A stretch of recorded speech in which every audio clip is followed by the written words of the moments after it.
Hey everyone, welcome to Kicking with Kipes. Who doesn't love a Game 7 in the Stanley Cup playoffs? I love it. There is nothing much better in hockey than a Game 7 when there's two gauntlet of a teams facing head to head in a Game 7. It's incredible hockey, and this game was just another proof of that fact. We had the Dallas Stars taking on the Colorado Avalanche. Star-studded affair. The Dallas Stars are without their arguably two best players.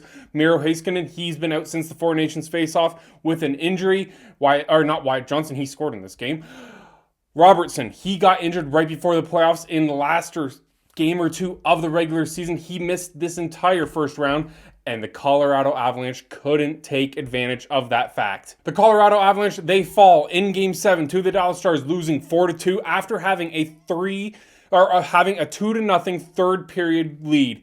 Absolute downfall, absolute collapse. What a catastrophe. If you're an Avalanche fan, you felt very confident heading into the third period, and that collapsed big time. I should change that. The Colorado Avalanche, they had a 1-0 lead heading into the third period, but McKinnon, he scored pretty darn early in the third period to get that 2-0 lead. And then the nemesis, the former best friend, still best friend probably, Mikko Rantanen. He's gotten traded twice this season. People were slamming him with how bad he was in Carolina. Deservedly so, because he was so bad in his little stint in North Carolina.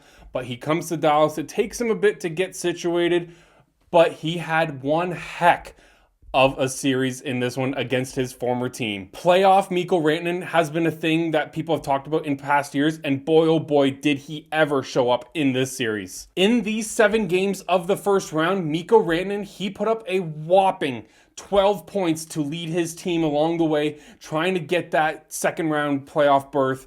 And man, oh man, did he ever come through for his team. Sticking with the Dallas Stars quickly, their coach, Peter DeBoer, he is now 9 wins and 0 losses in Game 7. He is undefeated as a head coach in the NHL in the pressure cooker moments, in the last gasp games of a series.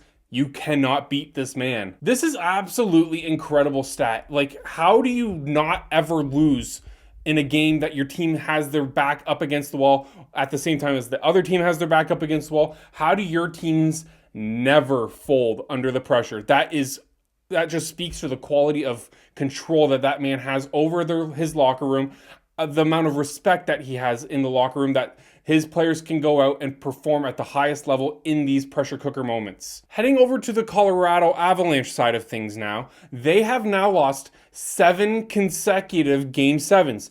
Almost the exact opposite of head coach Peter DeBoer on the Dallas side.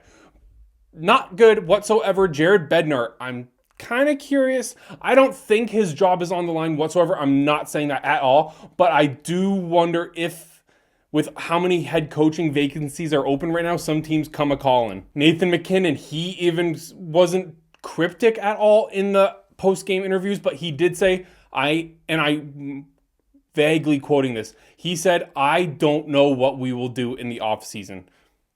What does that mean? I have no idea. I know that the Avalanche, they have some big questions coming up with Cale Makar's contract coming up, not in this offseason, but in next offseason, I'm pretty sure.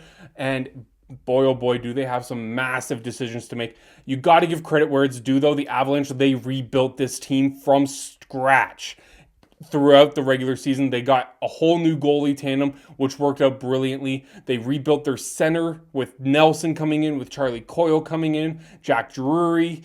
But it obviously, in the end, it didn't matter. You still lost in Game 7 in round 1. Yes, you got to talk about it because these two teams should be in the Western Conference Final.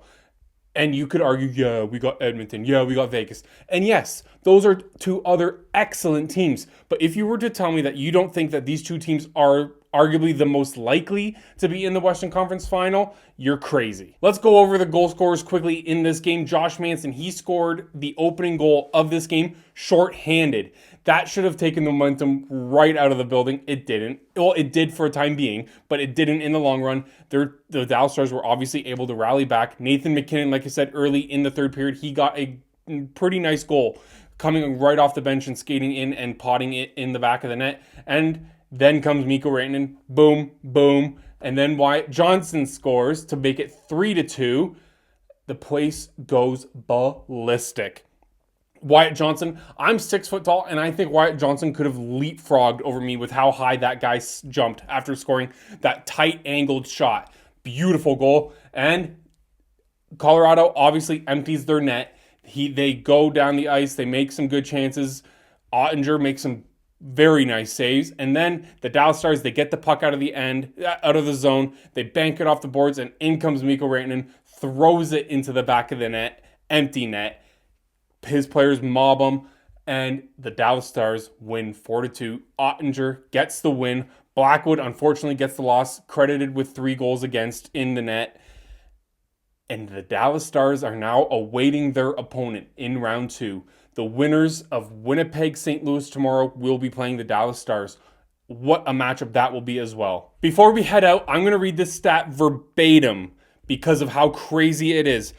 A legendary performance tweeted by the NHL. Mikko Rantanen scores the first ever NHL hat trick in history in the third period of a Game 7. That is the first, I'll say it again. It is the first ever hat trick in a third period in a Game 7. Absolutely incredible. Playoff Mikko Rantanen showed up in this game. That is it for this one. Thank you so much for watching. Hit like, hit subscribe if you like these videos. It means the absolute world to me that people are watching these videos. Thank you so much. We will talk to you tomorrow. We got another Game 7. Winnipeg, St. Louis. Who do you think will win? Will Choke-a-Buck choke at home with the whiteout, or will St. Louis come in, play a good game, and still end up losing with Binnington in net? I'd like to think Binnington can pull off another victory against Hellebuck in a Game 7, in a final game. But I don't know if they will. It will be a must-watch television, folks. Talk to you tomorrow. Thanks for watching.